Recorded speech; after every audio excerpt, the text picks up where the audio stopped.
akkam bultanii akkam sa'aatii kana geessanii isiniin jechuu barbaanna. Amma kan hojjechaa jiru keek tuut jedhama. Isa kan hojjenna buuphaa itti goone. Waliin qunna buuphaa kana. Erga katti rukunneen booddee inni ammoo guddaadhani kanatti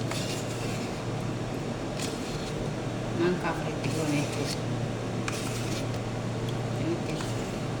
Ishii kana lamatti goona walumaa galatti. Ishii kana lama jechuudha.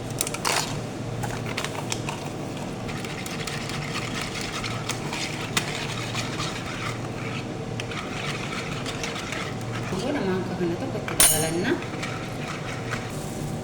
Akkatti gooti joosila hindi jedhama kuni.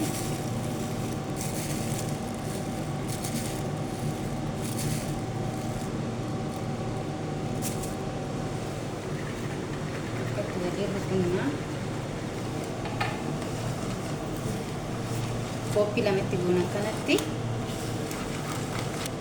vanilla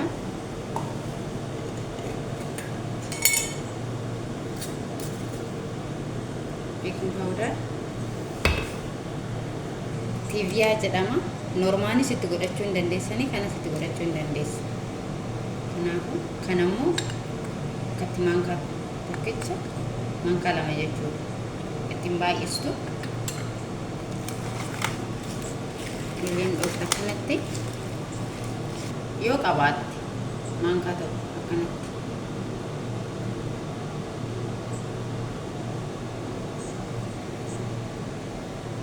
yoo qabaatte itti goota, yoo hin qabaanne dirqamaa miti.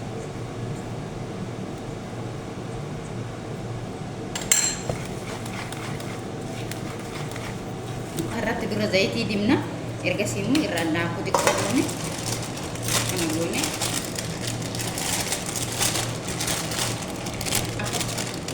hin qabanne jechuudha. Irratti naqanna.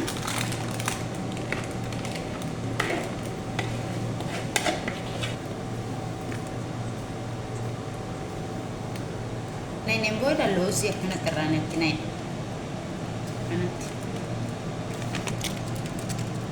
Amma kanarratti xumurree amma foronii keessa goona. Foronii keessa goona amma kanarratti digirii isaa 180 goone jechuudha. Erga geessaniin booda kina akkatti bilchaatee akkanatti bilchaata jechuudha. Amma kun bilchaatee xumurreerra jechuudha.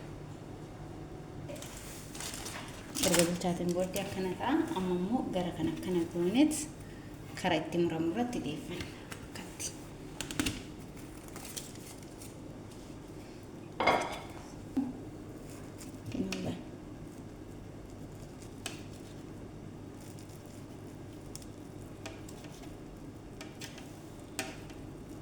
Bareedaa kana ta'a keessisaa jechuudha. Kanatti sooftii ta'a. Xumurree akkanatti xumurree amma nyaachuu bichaadha.